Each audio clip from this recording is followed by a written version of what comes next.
The jungle never sleeps. Beneath its towering trees and tangled vines, life moves in a silent, ancient rhythm. Every rustling leaf, every distant cry tells a story, some of survival, some of death, and some of revenge. The air is thick with mist, carrying the scent of damp earth and blooming orchids. The chirping of insects and the distant calls of unseen creatures create an eerie symphony, one that has played for centuries, untouched by time. Somewhere in the vast expanse of emerald wilderness, a presence stirs. Powerful, watchful, waiting. Deep in the heart of this untamed land, a name is spoken in hushed whispers: Kumba. A silverback gorilla, larger and stronger than any before him. A guardian of the wild. A king without a crown. His legend is woven into the fabric of the jungle, told by those who have seen his towering form vanish into the shadows, and those who have heard his thunderous roar shake the canopy. Some say he is more than just a beast. He is a spirit of the forest, a force of nature itself.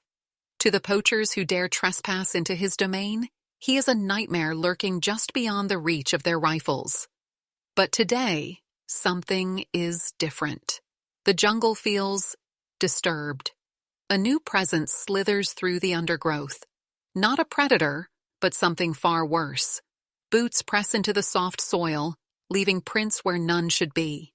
The metallic scent of oil and gunpowder taints the purity of the air. A silent tension ripples through the trees as if the jungle itself is holding its breath. It knows what is coming. It has seen this before. And it remembers. The humid air clings to their skin as Jonas moves forward, his grip tightening around his rifle. The jungle hums with life, but beneath the usual sounds of rustling leaves and distant animal calls, there is something else. A quiet, a stillness that shouldn't be there. His trained eyes scan the dense foliage, searching for movement, for any sign of the massive creature he has spent weeks tracking. The others follow behind him, stepping cautiously, their breaths shallow, their fingers hovering near their triggers. Jonas kneels, brushing his fingers against the fresh imprint of a massive footprint sunk deep into the damp soil. His lips curl into a smirk. Kumba was here, and not long ago. He gestures for the others to move forward, his voice barely above a whisper. "We're close. Keep quiet." The younger poacher, barely out of his teens, hesitates, eyes darting around as if expecting something to lunge from the shadows. His voice is uncertain, edged with fear. "I don't like this. Feels like we ain't supposed to be here." Jonas doesn't bother looking up. He has heard it all before. The superstitions, the stories of ghosts in the trees, of men who enter the jungle and never return. They are just stories, nothing more. "The jungle don't own this place. We do," he mutters, rising to his feet. He steps forward, eyes fixed on the trail ahead. "And that gorilla? He's just another paycheck." A sudden crack echoes through the trees, the sound of a branch snapping under something heavy. The group freezes. Jonas raises his fist, signaling the others to stay still. The younger poacher's hands tremble around his rifle. His breath quickens. "Did you hear that?" he whispers. Jonas doesn't respond. His eyes flick toward the trees, scanning the thick canopy above them. The leaves shift ever so slightly, as if something enormous is moving just beyond their sight. Then silence. The jungle, once alive with its endless chorus of sounds, has gone deathly quiet. No birds, no insects, no wind. Just the sound of their own breathing, sharp and uneven. Jonas tightens his jaw. He has hunted long enough to know that when the jungle goes quiet, it isn't empty. It's watching, waiting. And someone is not welcome. The tension in the air thickens as the poachers press forward, weaving through the dense undergrowth. Their movements are careful, methodical, but the silence of the jungle unnerves them. Jonas signals to his crew, pointing toward a small clearing ahead. In the center stands a massive tree, its gnarled roots stretching out like the arms of an ancient guardian. At its base, torn branches and flattened grass mark the spot where something enormous had rested not long ago. Jonas gestures for the others to spread out. His heart pounds, not with fear, but with anticipation. This is it. The signs are all here. Kumba is close. He motions to the trap, a reinforced steel cage, its thick bars disguised beneath a layer of leaves and brush. The bait, a cluster of ripe fruits, sits untouched at the center. They just need to lure him in. A rustling sound makes the younger poacher whip around, gripping his rifle tighter. Something's out there, he mutters, his voice barely above a whisper. Jonas barely acknowledges him. Stay focused, he hisses. His gaze remains fixed on the tree line, waiting for the moment when Kumba will emerge. Minutes drag by, each second stretching into eternity. Then, from the shadows, a deep, guttural breath. The leaves shudder as something massive moves behind them. The air itself seems to vibrate as a dark shape shifts between the trees. Then, an explosion of movement. A blur of black fur and raw power. Before any of them can react, Kumba barrels into the clearing. His massive hands slam into the earth, his silverback glistening beneath the dappled sunlight. The sheer force of his presence sends one of the poachers stumbling backward. For a brief second, Kumba's deep brown eyes meet Jonas's, a warning, a challenge. Jonas doesn't hesitate. He shouts, and in an instant, his men react. The tranquilizer dart whistles through the air, striking Kumba's shoulder. The beast roars, a sound so deep it rattles through their bones. He lunges forward, but the drug is fast. His steps falter. His strength wavers. He sways for a moment, defiant, then collapses with a heavy thud. The jungle watches in silence. The great guardian has fallen. Jonas lets out a breath, lowering his rifle. Got him, he mutters, a grin spreading across his face. The younger poacher doesn't celebrate. He stares at Kumba's still form, then glances over his shoulder, as if expecting something to emerge from the trees. We need to go, he says, his voice uneasy. But Jonas isn't listening. His eyes are fixed on the prize, his mind already calculating the payout. He doesn't notice the way the leaves tremble, the way unseen eyes glimmer in the shadows. The jungle is not done with them yet. Night descends quickly in the jungle, swallowing the last traces of daylight.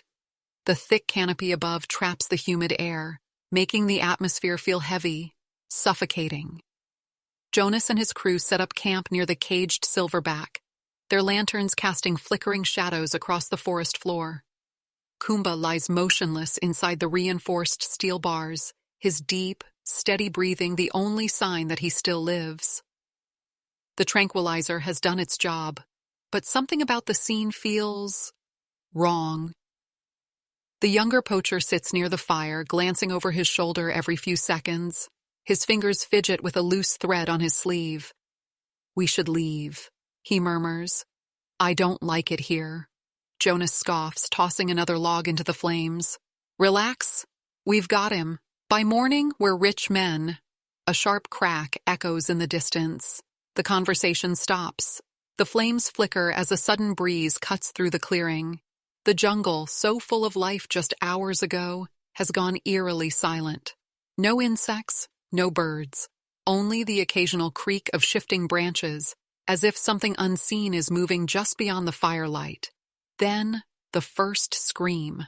One of the poachers, standing near the supply tent, vanishes into the darkness. A rustling sound, a choked gasp, and he's gone. The others jump to their feet, rifles raised, eyes darting wildly. What the hell was that? Someone shouts. No answer, only the whisper of leaves brushing against unseen figures. Jonas grips his rifle tighter, his knuckles white. He scans the treetops, the underbrush. Nothing. Stay together, he orders, his voice low but firm. But it's already too late. Another scream, this time to the left. Another man, gone. Panic spreads like wildfire. The younger poacher backs toward the cage, his breath coming in short, sharp gasps. "Something's out there," he stammers. "Something's hunting us." Jonas refuses to believe it. It doesn't make sense. They're the hunters. They have the weapons. But then he hears it. Low, guttural, almost a growl. A pair of glowing eyes blink from the darkness, then another and another.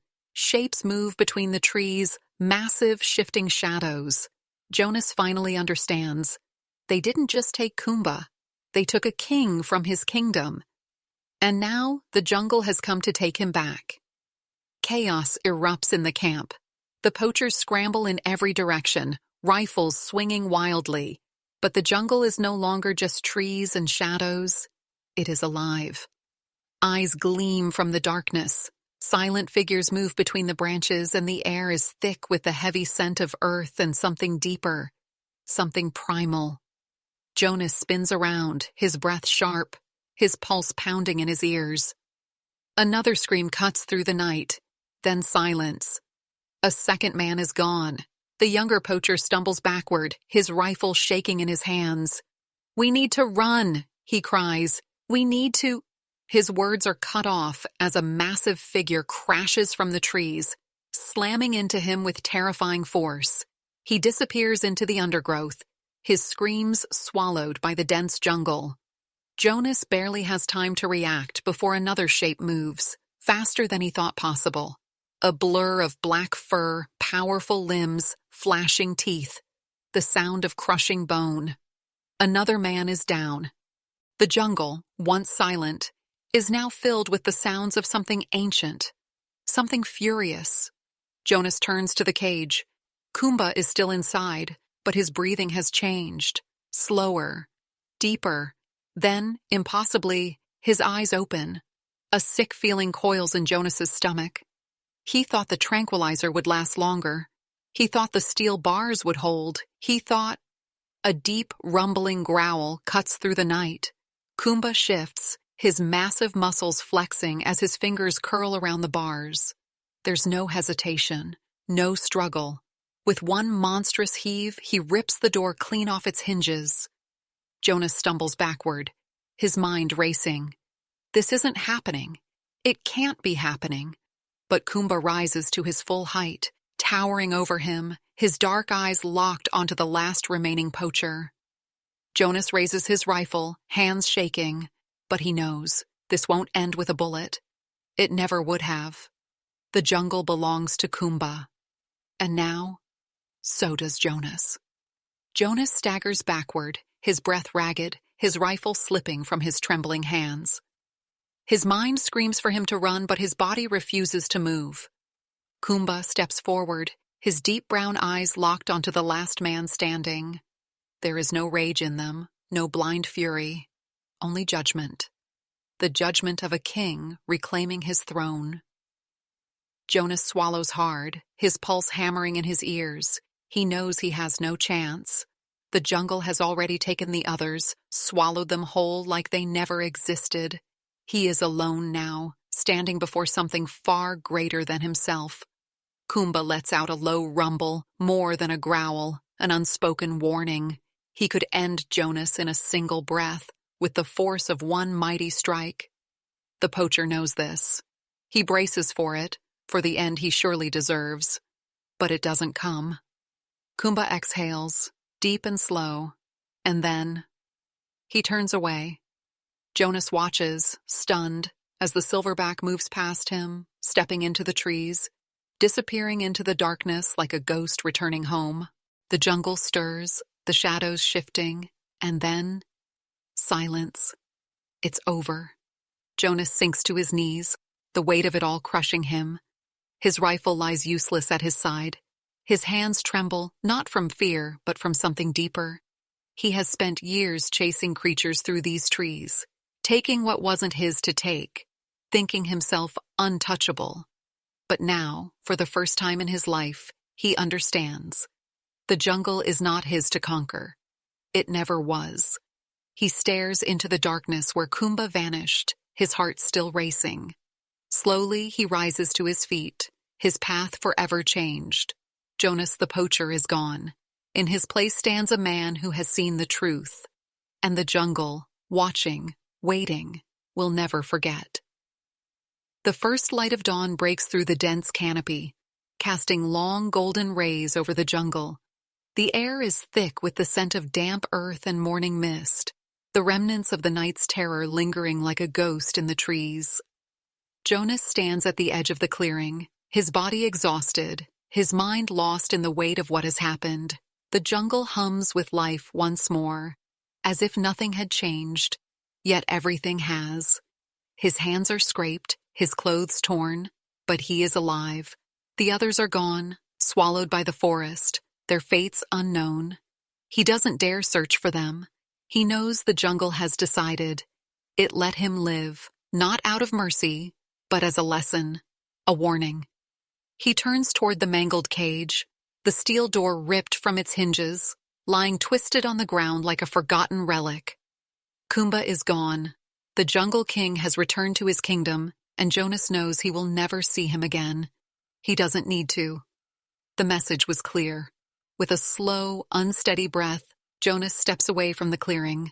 His rifle, once an extension of his very being, now feels like dead weight in his hands. He looks at it, the cold metal a stark contrast to the warmth of the earth beneath his feet. Without hesitation, he drops it. The weapon lands in the dirt, swallowed by the jungle, forgotten. For the first time in years, Jonas walks away from the hunt, not as a poacher, not as a conqueror, but as a man who has been spared by the very world he tried to destroy. The jungle watches him go, its ancient whispers carried on the wind. Jonas does not look back. He doesn't need to.